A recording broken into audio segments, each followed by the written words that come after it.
Today we got Scott Stevens on. What's up, Scott? What's up, Rumble? How you guys doing? Not too bad. Rainy day in Florida over here. We got that hurricane. Oh wow. Okay. It's going a little bit north of us, so we're just kind of getting the outside of it. Stole that rain. Yeah. Yeah, I just came from Nashville, and it rained a lot. It actually, one day it poured so hard we had to pull off the road and just kind of wait for it to go by. Yeah. You couldn't even see anything. It was just white, so yeah, and it did some real damage to my gravel road that I have there. Oh, that's got to be a pain. Yeah, you know what though? I got some good exercise in the next day, and I got out there with a pick and a shovel, and I was just, putting it all back together. So yeah. I guess there's a reason we don't have a whole lot of those. I never really thought about that. We get rain like half the year. Yeah, man. So the new EP Closure is out. That's super June excited. 28th. Yeah. And how was that reunion show too? the reunion show was amazing. I actually just received, I think maybe like 15 videos from my friend Damien, who was, filming it with his iPhone. Not the whole song, but like 30 seconds of, like 12 songs. It's actually really good. And I was, I never watched when we did shows back in the day, and when we, because if you see things that you messed up, I mean, it'll haunt you. You can't change it. So I just never got in the practice of watching. I just was in the moment, and it was what it was. Right. This was because I think it was so long since we'd had a show. I wanted to see like what people were seeing and hearing. And even just through the little video on the iPhone, it just sounded great, and everybody was enthusiastic, and it felt like home, you guys. I don't think I realized how much I missed doing that. I hear that. Because you just get on with your life, right? Today, look, we're talking, and tomorrow you're doing something else. And then in 2 weeks, this is kind of a distant memory, because you're just constantly moving. And you talk about 15 years of that going by, you all of a sudden you're in front of 300 people sandwiched, and it's sweaty and hot, and everybody's singing every lyric, and they're jumping around. And it's just kind of like, did I just go to like past rock camp for the night? Because this isn't normal life for me anymore. It used to be, but it was a real treat, and it really gave me a great memory. That's awesome, man. Yeah. Is there a plan for any more shows? We are announcing. Nobody knows this, but you guys do now. We are going to announce a new show on Friday. Oh, nice. On Friday, it's at the Machine Shop in Michigan, which is kind of like we played there so many times, and yeah, it's a legendary venue. It's a legendary venue, yeah. And here's a bit of inside information. There's a hallway that's there that all the band photos are on when you walk in the door. We were the very first band to take a picture in that hallway, and it came down to my guitar player and I, Minty, who takes all those photographs, was like, I want to do a promo shot, for the wall here. And Chris and I looked at each other, and I think it was Chris's decision. And he said, why don't we just go and do it in the hallway over there with all the stickers and stuff, and we started a trend, and we had no idea, and it's funny because last year, Kevin, who owns the Machine Shop, did a big post on Facebook, and it said, look at this wall now. And I have to thank the Exies because they were the very first picture that was there. And so we kind of became, family because of that. And we've been in all their books. Like I said, we played there so many times. We just felt like the first show outside of Los Angeles, it has to be there. And so we're excited. It'll be 3 months to the day. It's a Saturday night. And we're looking forward to it. So you guys know something that nobody knows. Everybody's going to know on Friday. But that's cool how that worked out. The the announcement coming out that time. Yeah. Yeah, and then we're just gonna keep dropping little live things, and hopefully maybe there's some footage from the machine shop from years ago that we can actually re-put out. Would be amazing. Yeah, That'd be cool. that's super cool. Yeah. So I wanted to ask, what is it that like really brought you to music in the first place and brought you to like pulling this band together? Well, my music career started really early when my mother put me on the trumpet. Okay, yeah. I think I was like maybe 7 years old, and I don't even know why. I don't think I've even asked her this. Why the trumpet? Why did you put me on a musical instrument? Maybe I was just getting into too much mischief and like trouble, because I was one of those kids that once I left the house, you wouldn't see me till dinner, who knows what you're doing, with your friends for all those hours. Mm. So I think it was to kind of give me to just ground me and make me study something and kind of work at it. And I liked it. And I did that. And then of course, I became a band nerd in school. And started playing in the symphonic band. And then I remember I got in the jazz band, and because there was a guy that played electric guitar and there was a bass, and I was like, that looks cool, and so I ended up getting into the jazz band, and that refined my skills as a trumpet player, at that time, more than just being in symphonic band. But then that led to other things. I couldn't take my eye off the guitar, and then I won a guitar. And by the time I was 8, I still have it. Where is it? It's right here. This is the guitar that my mom gave me. She got it for $20. Oh, that's awesome, dude. It's a silver tone from like 1970, something like that, and it's kind of like a Sears guitar or something, and it's got a wood bridge and these funky pickups. Yeah, I see those online sometimes. They're such like oddball guitars. It's an oddball guitar, but Yeah. it's a silver tone, so it's got some credibility. And I started guitar lessons with this guitar. I got sent to a guitar teacher, and I hated it.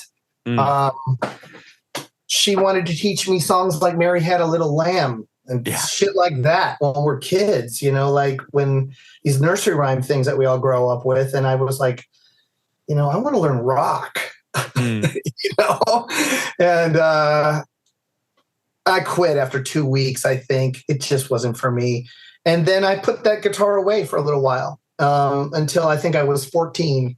At that time, or 15, I heard a band that had been around for a long time, but I had to go back and rediscover them, and that was AC/DC. And when I heard Malcolm and Angus playing guitar, especially Angus, I broke out the guitar again, and I just started trying to learn by ear. And coincidentally, my friend CJ at the time and my other friend Jim Strickler at the time were also starting on guitar. So we became this Friday night after school hang. Yeah. 3 dudes trying to learn songs, and how to play a bar chord, and how to do you know a D and do you know an A, and so it was really healthy, and it was a lot of fun, and then it moved into buying pedals like flanger pedals and chorus pedals and distortion pedals and that whole journey, and which then of course leads into your first band in high school, that you practice at your friend's house in their basement, and then all of a sudden we have our first battle of the bands, and we're awful, but we go there anyway, and we play, and your schoolmates, your classmates and shit, they love you, it doesn't matter how bad you are, because you're there, and you're going against another school sometimes, and those years basically led me to, practicing more, taking it more seriously. I had given up the trumpet, and I just started to really want to become a guitar player that made it, and my cousin, Josh, convinced me when I was, I think, like 19 or 20 to go to California. And that's where you're going to make it. You're going to go on the Sunset Strip and you're going to play these clubs like the Whiskey and the Roxy, and you're going to make it. And, I moved out here. We built our own trailer. I had an old Firebird Trans Am that my dad That's awesome. had given to me. Yeah. And we went 40 miles an hour the whole way from Colorado to California, towing this giant trailer of Jesus stuff that we thought we needed, that we built. And, we made it. I think it took us like 5 days to get to LA. Yeah, I believe it. Going that speed, Yeah. We had some funny moments along the way. I had a cat named Rugby. He was black and white, looked like a soccer ball. And he was sweating in the car the whole time we were driving through Utah, because we can't use the AC because, the car's already going 40 miles an hour anyway, and it couldn't even run on the AC. And so he got really hot. And I remember we pit stopped finally at night after the sun had gone down. And, because I think my cousin and I were just like, I got to take a piss so bad. Let's pull over on the side of the road. And we opened the door and the cat went out of the car and just shot up a ravine. And I was like, it's 10 o'clock at night and there's no sun. There's only moonlight. And the cat just went up a hill.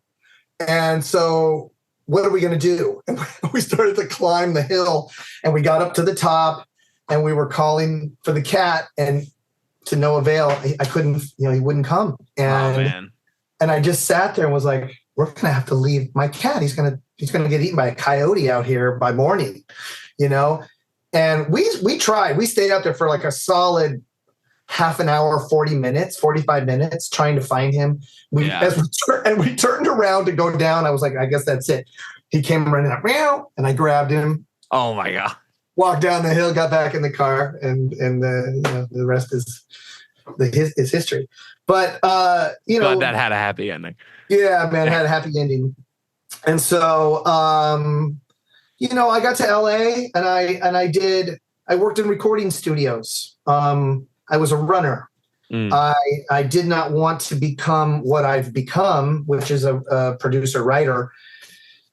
I took every road that I could take to avoid that. And I just started to work in studios, and I started to meet people. And, one thing led to another. I was able to make enough money to to be able to start recording some songs. And I was, a guitar player in a few other bands. And then, basically those bands just started going, they weren't going anywhere. Nobody was, we weren't getting anywhere, and the songs actually weren't getting finished. So I just took it upon myself to just try to learn how to songwrite and to finish songs and to become, some kind of a writer direction thing in my life while I was working at recording studios, because this is what I moved out there to do anyway.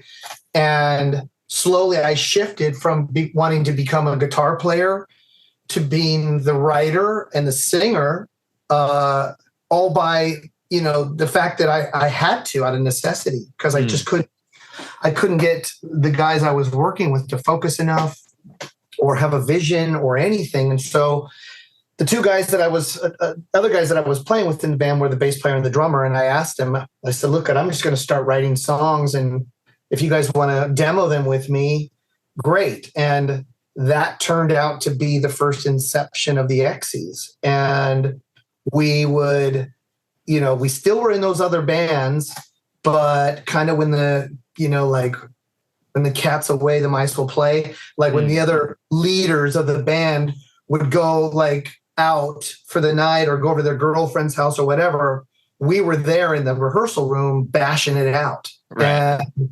And we had an 8-track recording machine, and we'd set up mics, and we would just record shitty live stuff of these songs. And that's how I learned how to do it. And basically within, I think, maybe a year, after struggling for 4 or 5 years of getting nowhere, we got a manager.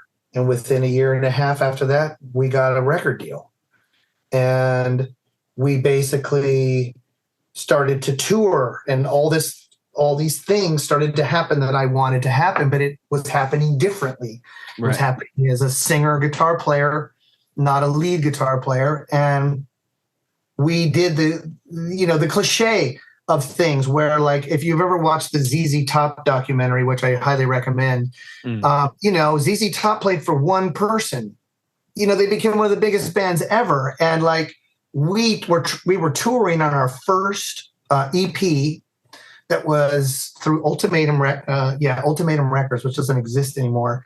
And we went to Florida and we played I can't even remember the name of the place, but we played outside of Miami, some place where Marilyn Manson had played all the time.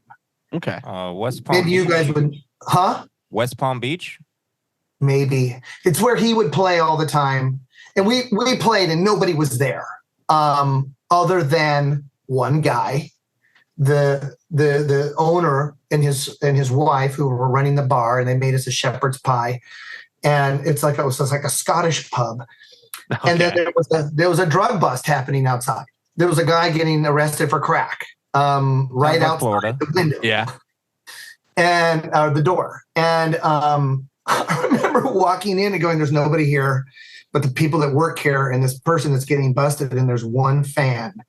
And we decided, much just like that ZZ Top documentary, it was like, well, we're gonna play, and if we make mistakes, we're just gonna stop and we're gonna start again, because this is basically gonna be rehearsal. Right. We went on stage. We didn't have a sound man. They didn't have a sound guy, so we had to learn how to work the PA ourselves. Oh my God. It's kind of like, what is this? We didn't drive all the way to Florida to play, that show. We'd been playing all along, but I figured by the time we got there, something would be different. Mm-hmm. And we basically played for this one person. And when we were done packing up our gear, this guy that I didn't see was sitting, I guess, at this table in the back. And he came forward. His name was Ricky. And he said, I really like you guys' sound. Sorry about the night, but I'd really like to give your CD to a guy that I know. And I was like, sure, here, you don't know who you're talking to. Here you go. And that ended up going to Matt Serletic, who had produced Collective Soul, who had done all the Matchbox 20 records. Oh, wow. And he called me, I think maybe 2 weeks. The tour ended about 2 weeks after that horrible show. And he said, really would love to see your band. My friend Ricky said, there was nobody at the show, but I really like this music. Where are you playing again? And I said, well, next week we have a one-off. We're going to Birmingham, Alabama, to play the city stages. Mm. And so he was like, okay, I'm going to send my brother, who's A&R, to come and check it out. And if I can come, I will as well. So we fly. Here's another cool story. I'm telling you this long story because for the listeners out there, you never know what step is going to take you to the next step. So you have to take them. And we went to this show, and we were on the James Brown stage, Coca-Cola stage. We were going to open for James Brown. Mm-hmm. I couldn't believe this. This is a legend. And although we went on at like 4:00 in the afternoon and he went on at like 10, we still were opening for James Brown. When we went there, we played. Matt did not come, but his brother did, Dean Serletic, and a girl named Deborah Wright, who was A&R as well. We played our show. They loved it. They said, listen, we want to sign it, but Matt has to see it. So is there another show? And I go, yeah, we have one back in LA in like a week. He's like, we're going to be there. So we end up playing this show now in LA. Matt comes, Dean's there, Deborah's there. We play an awful show, terrible, in our hometown. As soon as we're done, I know it's awful, but I run off stage and I go up to Dean and I'm like, where's Matt? He's like, well, he left.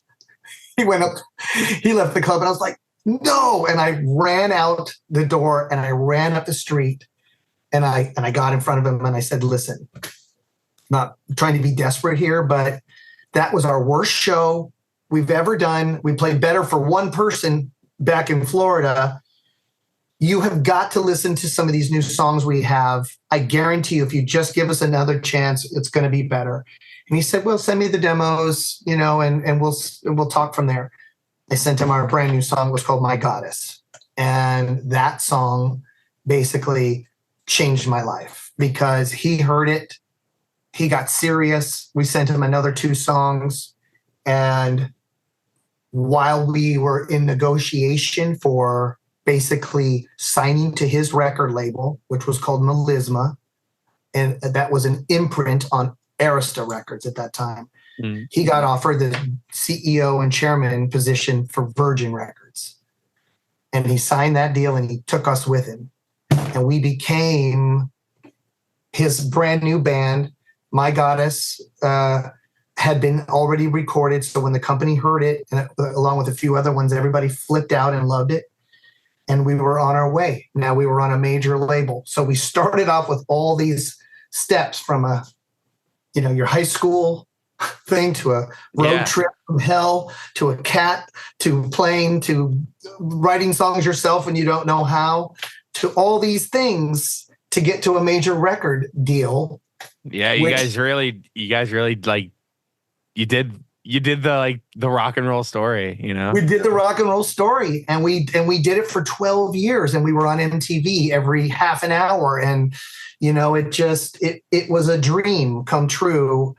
Much different dream than I originally wanted it to be, but nonetheless, I wasn't complaining. And it was hard as hell. That was touring and living that life is very difficult. Right. After that thing had run its course, I don't know if you want to get into what I do now, but that's when I decided that this wasn't for me anymore. I felt like we were going in reverse. I basically formulated it which is full circle, on a November drive to the machine shop, and it was snowing. And I realized, I was like, this is going to be it. I'm gonna get back and I'm gonna figure out how to write songs for others. I called my publisher and I started, knocking on doors, and I got lucky because of all the years that I toured. I got to work with Tyler Connolly from Theory of a Dead Man. Right. And he and I wrote a song that got in Transformers, Dark of the Moon. Yeah. It was my first time outside the Exies, and I was doing a co-write with a guy that I toured with, because we toured with him and Breaking Benjamin for like 4 or 5 months. And that was an unbelievable tour. We were 3 bands that had 3 songs in the top 5. So it was just amazingly packed, and everybody knew our songs, and it was just awesome. Right. And so I formed a friendship, a bond with him, and he gave me an opportunity. The song worked out, and that song got the attention of an A&R guy from Atlantic Records, and he called me and he said, I really like this song that you wrote with Tyler. Can I please get a song that's just like this, a ballad for this girl? Her name's Lizzie Hale. She's in this band called Hailstorm. And I said, yeah, I've heard of her. I've never worked with her. Sure, send her over. And a week later, she came to my house. She sat right in this room with me, and we talked. And I said, Pete wants a ballad like the one I just wrote with Tyler, but I don't have a ballad. I've got this other idea called I Miss the Misery. And what do you think about that? And she liked what she heard, and we got in and finished it together.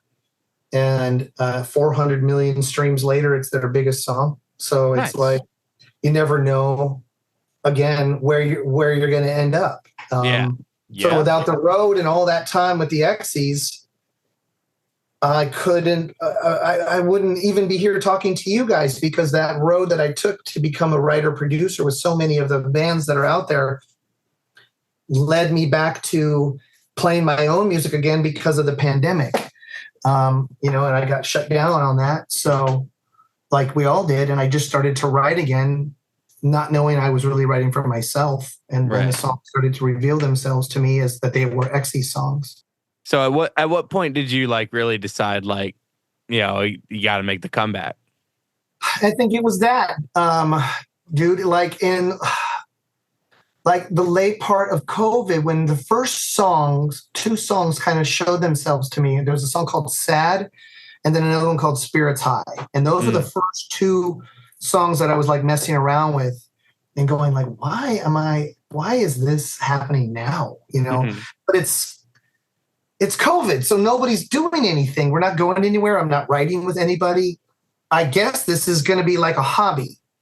And as I started to develop the song and record it and hear it back, I slowly started to warm up to the idea of maybe I should do more tunes and maybe I should finish these songs and let's just see what happens. And over the next, year and a half, that's exactly what I did. And all of these songs from Closure are from the melody for The Hill hit me in 2019, but I ignored that. So I really would say the start was 2020. And by 2022, I had these 6 songs that are out there kind of done, and they were just sitting around. And I sprung it on my managers at Christmas 2022. I'm going to release a new Exies song, first one in 16 years in January. And they were like, wait, what? And you can't just put it out there. And I said, yep, that's what I want to do. I just want to put it out there. Yeah. And they said, well, let us at least help you get a proper format to be able to do it. And so we got 1RPM, which is just a distribution company. And we did all the right things, and registered it properly. And when we, I can remember the night before release, I had butterflies. I was really nervous, but I liked the song a lot. And I felt like it sounded like the band from that time. It wasn't trying to be anything new and competing with like what I was doing with Shinedown and Nothing More and, Hailstorm and Chris Daughtry and the bands that I work with. It just was its own thing. It came out and the Exies community came out and I just was overwhelmed. I remember I had tears in the morning because of the messages I was getting. I just got choked up. I got emotional and I didn't realize that people were waiting, for new music for that long because I was making music for everybody else. And I never really gave it a second thought. I had left that part of my life. It was very painful to do that. It was the thing I loved the most, and I had to watch it die. And that wasn't easy. So this was a second chance at some kind of redemption, I guess. And the song was, I think it streamed 100,000 streams within like 2 weeks or less. Yeah. And that was a lot for a band that hasn't done anything. It has no push, no label, no nothing. And it kind of really kicked things off. And everybody started to pay attention to how it was growing. And it was on specialty radio and it was getting played on the weekends and it went number 1. And how does this happen? How does a song come from nowhere, from a band that's been gone for 16 years, get a number 1 on specialty radio with no money behind it? And that started the thing of like, well, let's put it out and let's just see what it does. And whether it sells or not is kind of irrelevant. It just needs to be that document of that time. And it just needs to be, whoever wants to hear it can hear it. Whoever wants to listen, wants to pass it on can do that as well. It's a document of my life at that time, which I think a lot of us were going through. And I believe that it sounds like the Exies from like 2004, 2005. It's remaining. I agree true. with that. Yeah, thanks, man. It's kind of crazy. As soon as I heard Spirits High, it made me feel like I was listening. I time traveled a little. Yeah. Cool, man. I was 2 in 2005. So. Yeah, man. It's all right, youngster. Yeah, man, I felt the same way as you did, Tim. I was transported when I first heard it back after I got it mixed. I was like, wow, I just went back like 15 years, and that I felt proud of that, and I felt like I was in a safe spot and I could release it, and I was good with it. And so that leads us to today. That it's been out a couple weeks, and I'm happy with it. People are liking it. They're streaming it. We're gonna play some of the songs live. So for the first time, we just did Spirits High for the first time at the Viper, and it came out really good. Nice. So Awesome. we're gonna, I don't know, we might do for what it's worth. We might do Sad, a few of those, but we're mainly gonna play a lot of the old stuff, because that's what that's the nostalgia of it all is where it's really at. But this is providing it to be kind of a new nostalgia, I guess, if you will. Totally. Yeah. So we're running a little low on time here, but we do have a listener question. Thought that was cool. Yeah, a friend of mine I've known my whole life, Joe. We grew up listening to you. I asked him to give me a question, and this is his question. So he was asking about, like, a lot of people talk about the bands that inspired them getting started in music, but do you have any like newer bands that have inspired you later in your career? Yeah, sure. I love Highly Suspect. They're a new band to me. Yeah. That's a I great answer. They're great. I think Johnny is amazing. I actually got to write with him. I was the very first co-write he had ever done, and we wrote a song called Blood Feather together, which is on the first album. So they're a new band that inspires me. AWOL Nation is another band that inspires me. They're a little bit more like maybe 2012. 2000. I remember seeing them in 2011. Yeah. Yeah. I really like them. There's a brand new band out that I really like called Return to Dust. Oh, yeah. Yeah, we were supposed to interview him. That just hasn't happened yet. But Yeah, that's really funny. I really like those dudes. I just saw them in Nashville in front of 25 people. Yeah, really. Man, like they deserve more than that. No, they're going to get there. They're brand new. Look, here's what's up. I told them this. I said, it's important that you're doing this show. Trust me, I've been here and I know what I'm talking about. You need these 25, 30 people to see you in this small, danky little club, killing it like you are, because this is what's going to work and make it go like that. Just never underestimate the power of one person at your show. Yeah. That story. You know what I mean? 25 people at your show. Trust me, everybody's talking because they did great. So another thing for Joe, let's see, who else? A lot of the bands that I work with, I mean, look, Hailstorm inspires me. Lizzie inspires me with her vocal ability. Johnny and Mark and Daniel from Nothing More inspire me. I got to be a part of that first record. We wrote This Is the Time together. We wrote Here's to the Heartache together. Great song. Fade In, Fade Out on Stories We Tell Ourselves we did. I've done maybe 15 songs with those guys. But yeah, I think that good music finds you, right? And so I don't really actively go looking for it. It just kind of has to show up to me. And so those bands, there's 3 or 4 bands that are newer bands, and they're inspiring me all the time. So awesome. You got anything else, Tim? No, man. Thank you for your time. Yeah, dude. You guys can edit it however you see fit. So for sure. But yeah, thank you so much for being on the show with us, man. Thanks for taking the time and taking an interest in the EP. I really appreciate it, and I hope you continue to enjoy it. And you never know, there might be some more music coming. So awesome. You have a good one, man. Yeah, have a great day. You guys take care. See ya. Thank you, brothers.